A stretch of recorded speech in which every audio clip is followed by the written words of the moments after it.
What's up, guys? How are you? Welcome into a Tuesday morning edition of the Daily Juice Podcast. I am your host every single morning. My name is Matt Perrault. You can follow me on Twitter at Sports Talk Matt. We are here on BettingPros.com, always being brought to you by BetMGM with our BetMGM offer right above me here on YouTube. BetMGM, $20 to win $100 on any event with that promo code JUICE100 at BetMGM.com or wherever you can get BetMGM, the application in your state. JUICE100 on new accounts. $20 bet automatically wins $100 in free wagers if you use that promo code JUICE100 when you sign up at BetMGM. Okay, so let's recap yesterday. One of those days. Okay, so the good was the over in the Suns game, correct? The over in the Bruins game, correct? Nice half-unit wagers. The wrong. The Bucks got annihilated. More on the trends of home teams here in 1 second.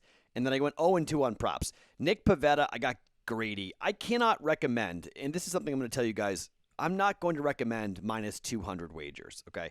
So Nick Pivetta, his over 5.5 strikeouts was like minus 180 or 200. DraftKings was 200. His over 6.5 strikeouts was plus 106. So clearly the books thought that 6 was the number for Nick Pivetta. What did Nick Pivetta end with against the Marlins? 6. He had 2 batters in the 5th inning. He had about 95 pitches, but he had 2 batters where he was 1-2 and 0-2 on. That if he had struck them out, we would have cashed. Instead, he couldn't get out of the inning. The Red Sox got out of the inning. I had the Red Sox on the money line. That cashed. I had the Suns minus 5 yesterday. That cashed. But the Bruins lose. I had them on the puck line. Nope. And I did that first period under 1.5 goals. They score a goal 2 minutes in, and then with 1 minute left to go in the period, we could not survive, and we couldn't get out of the first period with a 1-0 lead for the Bruins. Instead, it's a 1-1 game, and we lost that wager as well. So 2-2 there. I go 2-1 on my half-unit bets, and I go 0-2 on prop bets. So because of that reason, prop betting right now baseball is different, but in the playoffs, betting on props is really difficult. So there are 2 NBA games and 2 NHL games. So I've got bets on all 4 of those games going here tonight, and I'm just going to bet sides here today, and I'm a little bit scared of it, to be quite honest, because sometimes this is really good or sometimes it's really bad. So I'm a little bit concerned about what I'm about to do here today, but it's a Tuesday, so if I fall flat on my face, I'll have a chance to kind of rebound for the week and whatnot, and I'm not going to do player props today, so I've got kind of a crazy week coming up, and so because of that reason, I'm going to try to maybe not do many player props because I've got the 4-hour radio show, and then like on Tuesday, I'm tied up all afternoon. On Wednesday, I'm tied up all afternoon. On Thursday, I'm tied up all afternoon. And Friday, I get a little bit of a reprieve, but not really. So it's kind of a nuts week for me. So I may not, once I get out of the radio show, I may not have tons of time to do the prop and the research and whatnot. So that's why I'm probably going to be a little bit late on the props this week, but we'll see. I did not remember and did not have the time today to do the Discord bet conversation. So normally there's a Discord bet coming here on a Tuesday. There's not. I need to find a time on Tuesday afternoon, and I haven't really figured it out yet. I think I can do it at 4 o'clock Pacific, 7 o'clock Eastern. I think I've got an alarm on my phone. I'm going to try to get it all done and talk to you guys for 20 minutes or so to get these things up for a Wednesday. So I don't want to go too long because Friday is the parlay, and I don't want to go too deep. So I'm going to try my best today to get us together, to have the conversation, to take picks and plays and whatnot for you guys, to recommend stuff for the Discord bet. So I do apologize. There should have been a Discord bet here today. There's not, because I couldn't have time. I didn't have time and couldn't get it done, unfortunately. So I do have 4 bets, though, 2 NBA and 2 NHL to get to here coming up today. But let me tell you about the person who won the Shaquille O'Neal signed jersey. It's in Canada. It's in Ontario. It's in Alliston, Ontario. John in Alliston, Ontario. You have won the autographed Shaquille O'Neal jersey. I can tell you that the Canadians winning things does not go over well. I love you guys listening. I love you guys in the Discord channel. It's awesome. But I can tell you how that's going to go over. It's going to go over like a lead balloon here with people when they find out that the Shaq jersey was won by somebody from Canada. But congrats. I got to figure out how to mail it to you. I don't really know how to do that. I've got the thing here in my office. I got to mail it to you, but you'll get it at some point very soon. You'll get the autographed Shaquille O'Neal jersey from me and us at BettingPros and Pristine Auction. And so this month, it's the Giannis Antetokounmpo autographed basketball that is up for grabs. If you've not left a review yet, go and do it now. Apple or Stitcher, screenshot, go and drop it off. BettingPros.com/juice.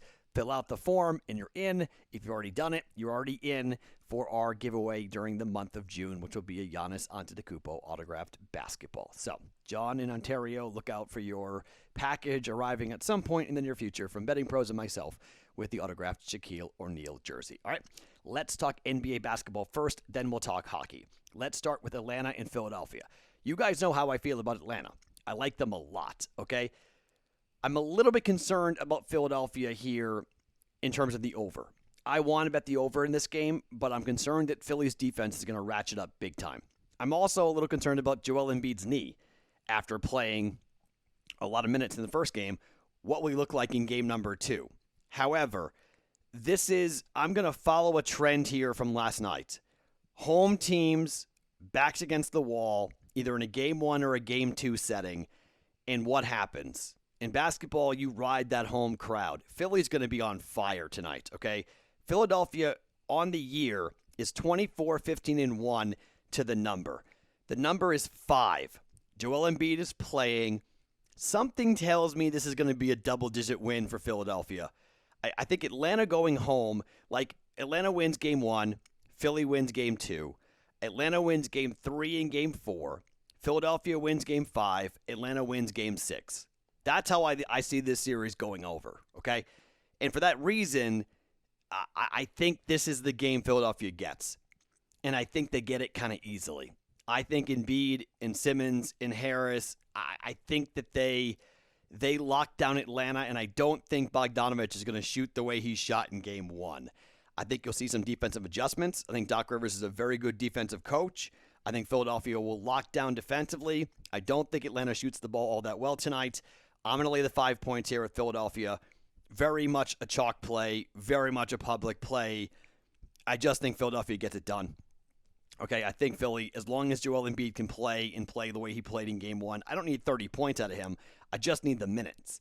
I need the shots. I need the influence on the game that he had. He can score 25, and that's fine, but I need him to be on the floor for a while. By all accounts, he's okay. By all accounts, he should be good to go. And yeah, he's playing. It's just pain management. Basically, there's no structural damage, I guess, to the knee. It's a slightly torn meniscus, but it's more about pain. And shooting the knee up and then dealing with it the next day, it probably becomes a bigger problem later in the series. But I don't think right now. Philadelphia, -5. I'm laying it with Atlanta tonight in game 2 of the best-of-7 series. Second NBA game. We're talking about the Clippers and the Utah Jazz.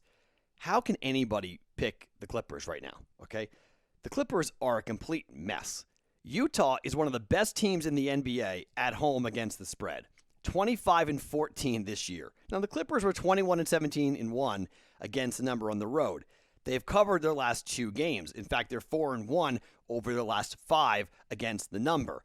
Utah, 4-1 over their last 5. They've covered their last 4 games, all against Memphis. They've been sitting, they've been waiting.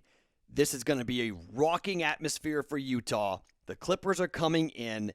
Utah fans believe that they get past the LA Clippers here, the Utah Jazz are going to the NBA Finals, which is what the bet I've got. So I'm hoping that happens.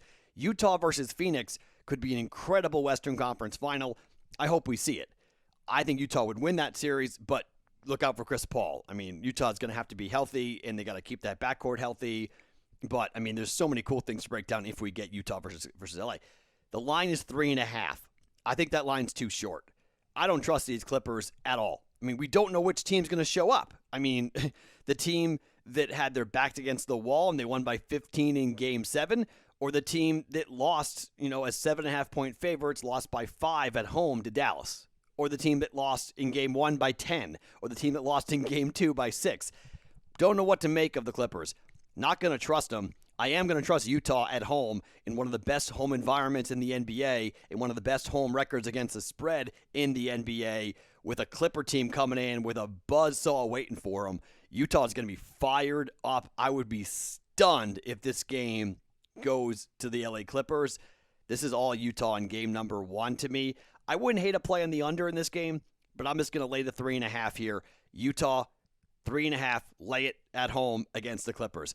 Last night, it was home team, blowout, and cover. I don't think it's going to be blowout, but I do think home team wins and covers both games coming up here tonight for a Tuesday. Those are the 2 plays in the NBA. The 2 plays coming at you for the NHL, let's start with the Lightning and the Hurricanes. All right, so this series has been pretty interesting. Game 1, 2-1 Lightning in Carolina. Game 2, 2-1 Lightning in Carolina. Game 3 in Tampa, 3-2 overtime win for the Hurricanes. Game 4, Lightning come back with a 6-4 win. So we've already seen that the Lightning can score and win games on the road. They took games 1 and 2. This game 5 is back in Carolina. You know they're going to be buzzing around, but down 3-1, you know that in the back of their mind, there's just something going on with Carolina. They just aren't good enough. Vasilevsky is so darn good. You just have, Braden Point is playing so well. Stamkos and company. I'm just going to lay the -120 here. I think Tampa ends the series. I think eventually just the better team. I mean, maybe Carolina wins and forces a game 6. That's possible. But I just think there's too much firepower for Tampa.